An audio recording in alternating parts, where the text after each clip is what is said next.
Hello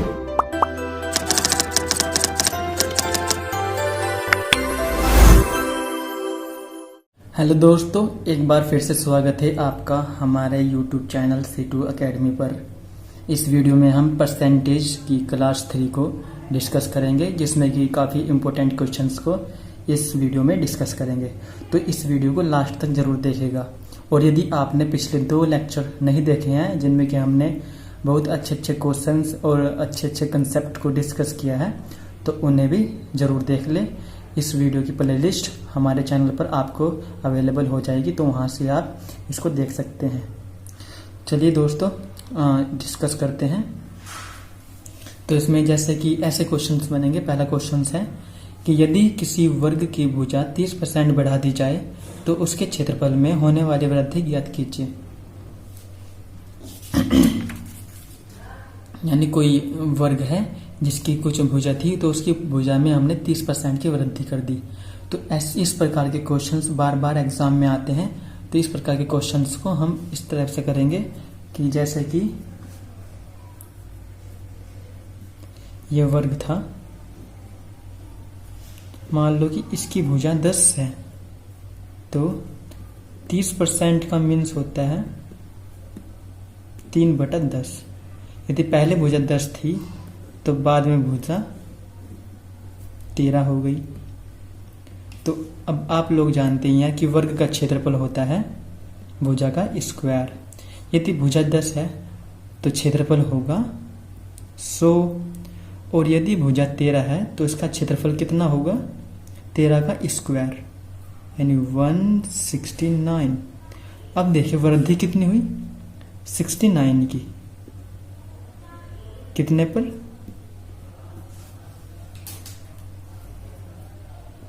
100 पर, और गुना में 100।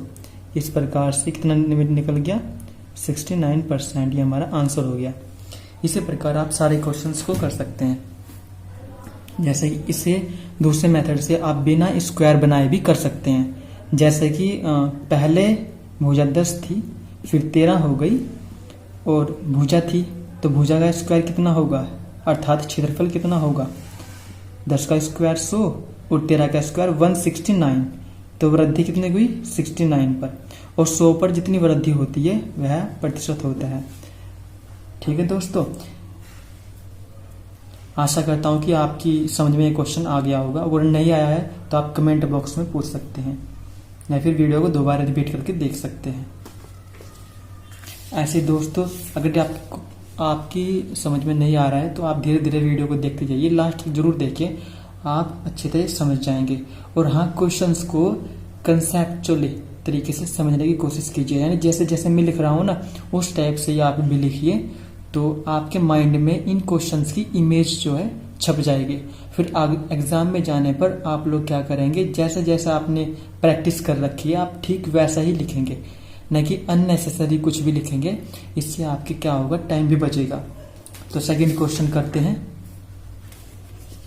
सेकंड क्वेश्चन है ये कि यदि किसी त्रिभुज का आधार 10% बढ़ा दिया जाए व उसकी वह ऊंचाई को 20% बढ़ा दिया जाए तो क्षेत्रफल में कितना परिवर्तन होगा? अब देखिए दोस्तों, जो त्रिभुज है, त्रिभुज के क्षेत्रफल की बात कही गई है। अब त्रिभुज का क्षेत्रफल कितना होता है? 1/2 गुना आधार गुना ऊंचाई, यानी बेस इंटू हाइट, दोनों के मल्टीपल के बराबर है। तो जो त्रिभुज का एरिया है वो कह सकते हैं हम डायरेक्टली प्रोपोर्शनल है बेस इंटू हाइट के।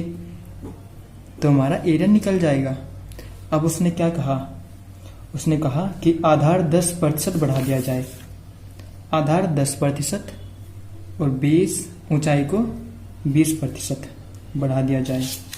तो आधार को हमने, बेस को हमने लिया 10%, 10 से 11 हो गया बेस हमारा, और ऊंचाई हो गई 20%। 20% कितना होता है? 1/5। तो हाइट 5 से 6 हो गई। और आप लोग जानते हैं जो एरिया है दोनों के मल्टीपल के प्रोपोर्शनल है, तो इसे हम इस टाइप से लिख सकते हैं, दोनों की मल्टीप्लाई करके। 10 पंजे 50, 11 छक्के 66। इसमें दोनों की मल्टीप्लाई करके ही लिखा जाता है, क्योंकि एरिया हमारा बेस इंटू हाइट है। और यदि हम इसमें एडिशन होता तब हम ऐसा नहीं कर सकते थे। यह कंसेप्ट सिर्फ उन्हीं क्वेश्चंस में लगेगा जिनमें एक वैल्यू दो अलग वैल्यू के प्रोडक्ट के बराबर होगी। तो इसमें कितने की वृद्धि हो रही है? 16 की 50 पर। परसेंटेज में बदलने के लिए हम इसे 100 से गुना कर देंगे। तो 50 दूनी 100, 16 दूनी 32, 32% हमारा आंसर होगा। तो दोस्तों नेक्स्ट क्वेश्चन करते हैं।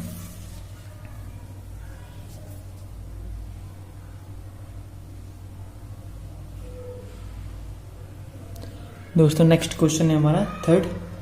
यदि किसी आयत की लंबाई, ये वाला है, यदि किसी आयत की लंबाई 12.5% बढ़ा दी जाए व चौड़ाई 20% घटा दी जाए तो क्षेत्रफल में प्रतिशत वृद्धि या कमी ज्ञात कीजिए। अब आयत के क्षेत्रफल की बात हो रही है, ठीक है दोस्तों। आयत का क्षेत्रफल कितना होता है? लंबाई गुना चौड़ाई, ये होता है। अब हमें लंबाई दी है और चौड़ाई दी है, लंबाई चौड़ाई, और यहाँ पर है एरिया, ठीक है। लंबाई को क्या कहा गया है? 12.5% बढ़ा दी जाती है। तो 12.5% बढ़ाने पर 12.5% किसके बराबर होता है? 1/8 के। यदि हमारे पीछे आप नहीं जानते कि 1/8 कैसे होगा, तो आप इसे सोल्व भी कर सकते हैं। जैसे 12 दूनी 24 और 1 25/2 और 100 से फिर भाग, ऐसे आपका आंसर आ जाएगा 1/8, ठीक है दोस्तों। तो यहाँ पर लंबाई 12.5% बढ़ा दी जाती है, अर्थात पहले 8 थी तो बाद में 9 हो गई, और चौड़ाई को 20% घटा दिया गया। 20% 1/5, पहले 5 थी तो अब 4 है। तो एरिया दोनों का मल्टीप्लाई है, दोनों का प्रोडक्ट है। तो 8 पंजे 40 और 9 चौक 36। कितने की कमी हो रही है? 4 की। कितने पर? 40 पर। गुना 100, 4 दूसरा 40, 10% की कमी हो जाएगी आयत के क्षेत्रफल में। ये हमारा आंसर होगा। ऐसे क्वेश्चन जिनमें इस टाइप से ये फॉर्मूला है ना कि एक जो वैल्यू है वह 2 के प्रोडक्ट के बराबर है, यही कंसेप्ट अप्लाई होगा। अब चाहे वो फॉर्मूला कोई सा भी हो, जैसे चीनी का हो कि खर्चा बराबर मूल्य गुणा प्राइस, सिनेमा टिकट की बिक्री का हो कि इनकम बराबर होती है टिकट का मूल्य गुणा टिकट की बिक्री। इस टाइप के सारे क्वेश्चंस इसी कंसेप्ट पे बेस होंगे, इसी कंसेप्ट से सोल्व भी होंगे। अब दूसरा क्वेश्चन देखते हैं, क्वेश्चन नंबर 4। यदि किसी शंकु की त्रिज्या में 25% की वृद्धि की जाए व ऊंचाई में 20% की कमी की जाए, नहीं, क्वेश्चन नंबर 4 देखिए। यदि किसी घन की भुजा में 10% की वृद्धि की जाए तो उसके आयतन में कितने प्रतिशत की वृद्धि होगी? अब देखिए दोस्तों, घन की भुजा और घन के आयतन की बात हो रही है, और घन का आयतन कितना होता है?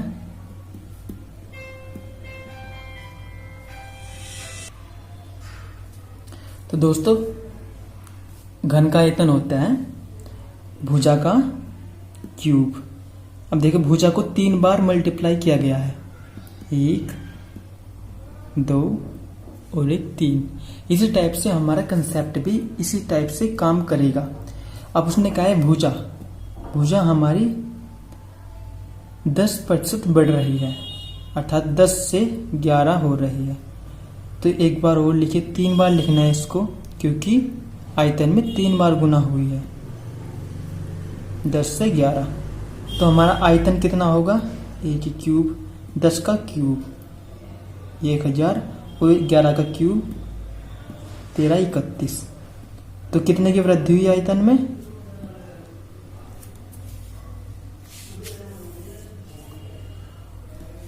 आयतन में कितने की वृद्धि हुई? 331 की बटे 1000 गुना 100। 2 जीरो से 2 जीरो कट गई और 1 जीरो का दशमलव, तो बराबर आ गया 33.1%। हमारा आंसर हो गया इस क्वेश्चन का। कैसे क्या दोस्तों, पहले हमने आयतन देखा। आयतन क्या हुआ, ए क्यूब, यानी भुजा को 3 बार मल्टीप्लाई किया गया है। तो 3 बार मल्टीप्लाई किया गया है, इसलिए हमने 3 बार लिखा है इसको।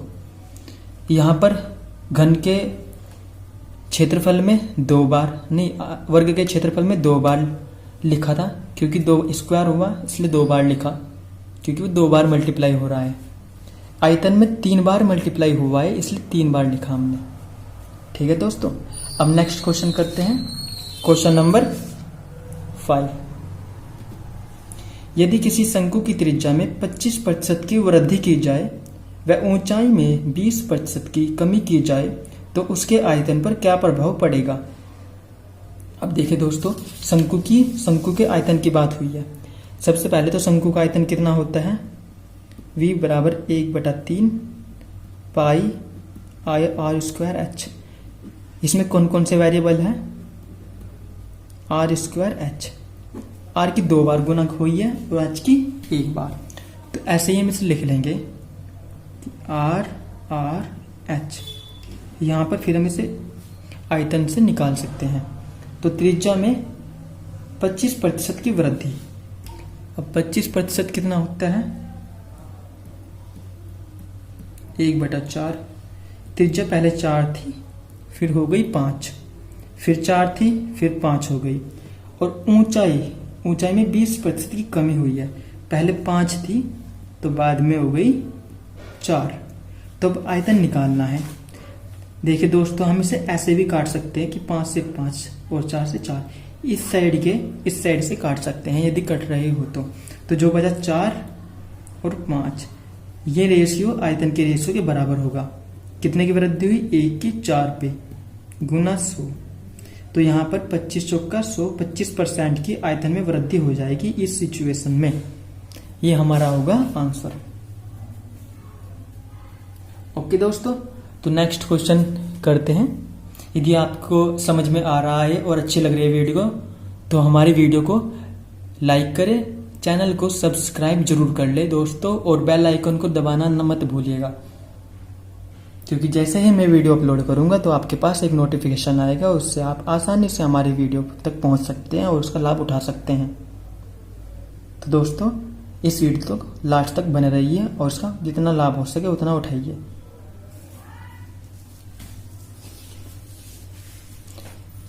दोस्तों, नेक्स्ट क्वेश्चन करते हैं।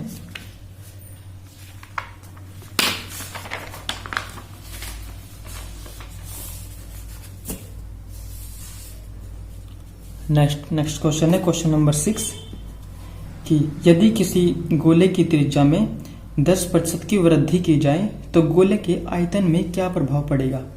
दोस्तों, यह क्वेश्चन सेम हमारे घन के आयतन जैसा है, क्योंकि इसमें भी 3 बार मल्टीप्लाई होगी, क्योंकि जो गोले का आयतन होता है वह होता है, गोले का आयतन होता है हमारा 4/3 पाई आर क्यूब। तो आयतन किसके डायरेक्टली प्रोपोर्शनल होगा, आर क्यूब, क्योंकि आर क्यूब का हम 3 बार गुना करके लिख सकते हैं। तो यहां पर हम किस टाइप से लिखेंगे, आर आर आर। यहां पर लिखते हैं आयतन।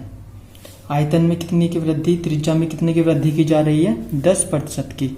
यदि पहले त्रिज्या 10 थी तो बाद में 11 हो जाएगी, 10 से 11, 10 से 11। तो यहां पर कितना हुआ, मल्टीप्लाई करके 1000, इसकी मल्टीप्लाई करके 1331 वृद्धि हुई 331 की 1000 पे, तो 100 पे कितनी होगी, 33.1% हमारा आंसर होगा। सेम बेसिक क्वेश्चंस का इस प्रकार के जितने भी क्वेश्चन है सारे इसी कंसेप्ट से होंगे। अब चाहे इसमें बेलन का आयतन हो, शंकु का आयतन हो, घन का आयतन हो, घनाभ का आयतन हो, और 2D जितने भी फिगर हैं उनके क्षेत्रफल, परिधि, परिमाप, सारे क्वेश्चंस इस टाइप से होंगे। परिधि हो उस पर कोई फर्क नहीं पड़ता, क्योंकि उसमें डायरेक्टली प्रोपोर्शनल होती है, सिर्फ ओनली सिंगल घात पे, जबकि घन में 3 घात होती है और स्क्वायर में क्षेत्रफल में 2 घात। तो दोस्तों लास्ट क्वेश्चन करते हैं। लास्ट क्वेश्चन है, यदि चीनी का मूल्य 16.2/3% बढ़ा दिया जाए तो उसकी खपत में कितनी कमी की जाए ताकि खर्चा समान रहे। ऐसे क्वेश्चंस दोस्तों बार बार आते हैं, तो इस क्वेश्चन को आप ध्यान से समझिएगा। चीनी के मूल्य पर आधारित प्रश्न। सबसे पहले क्या, हमने ये क्वेश्चन पिछली वीडियो में भी किया है, यदि आपने नहीं देखी है तो आप उन्हें अच्छे से देख सकते हैं।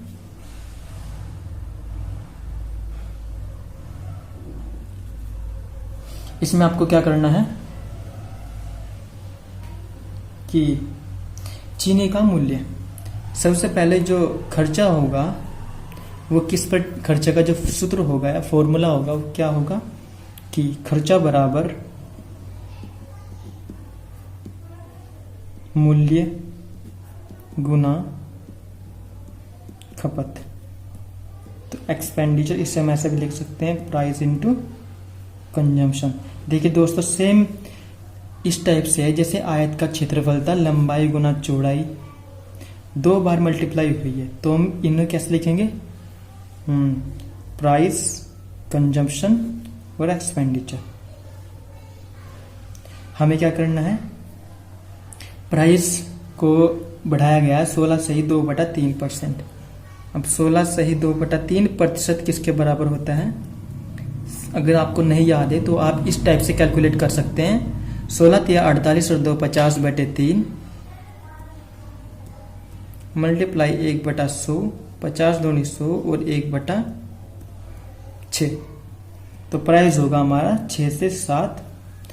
अब कह रहा है कि कंजम्पशन में कितनी कमी की जाए ताकि खर्चा समान रहे। खर्चा समान बोल रहा है, समान बोलने के लिए मूल्य का जो रेशियो है वह पलट जाएगा, तभी हमारा खर्चा समान होगा, यानी वह हमारा 7 से 6 हो जाएगा। अब ये निकालना है कि कितनी कमी हुई है। यहाँ पे तो 1 की कमी हुई है, कितने पर, 7 पर, गुना में 100%। अब इसे जैसे ही कैलकुलेट करेंगे 14/2/7% हमारा आ जाएगा। 7 चौक 7 ही कम 7 बच गए 3, 7 चौक 28, 2/7 ये हमारा आएगा आंसर। इस टाइप से आप सारे क्वेश्चंस कर सकते हैं। जैसे कि अगर हम बोले कि अगर चीनी का प्राइस 25% बढ़ा दिया जाए तो खपत में कितनी कमी की जाए ताकि खर्चा समान रहे। प्राइस यदि 4 से 5 हो रहा है तो कंजम्पशन 5 से 4 करना चाहिए, तब हमारा होगा 1 की कमी 5 पर गुना 100 माइनस के 20%। तो दोस्तों इस वीडियो में हमने क्या सीखा, चीनी के मूल्य से रिलेटेड प्रश्न, गोले की त्रिज्या, गोले के आयतन, घनाभ का आयतन, घन का आयतन, शंकु का आयतन, इसका इंक्रीज डिक्रीज करना हो, ये सारे क्वेश्चंस इन कंसेप्ट से हो जाएंगे। आयत के क्षेत्रफल में वृद्धि, वर्ग के क्षेत्रफल में वृद्धि, त्रिभुज का क्षेत्रफल और किसी भी 2D फिगर का क्षेत्रफल, यदि आपको उसका फॉर्मूला याद है या फिर आप जानते हैं कि वो किन वेरिएबल पर निर्भर करता है, तो आप इसे आसानी से कर सकते हैं। तो दोस्तों यदि आप यहाँ तक पहुँच चुके हैं और आपने हमारी वीडियो को लास्ट तक देखा या फिर आपको हमारी वीडियोस अच्छी लगी तो आप हमारी वीडियो को लाइक कर सकते हैं और हाँ इस चैनल को सब्सक्राइब जरूर कर ले दोस्तों। ठीक है दोस्तों, ओके, थैंक्स फॉर वॉचिंग दोस्तों, मिलते हैं नेक्स्ट वीडियो में।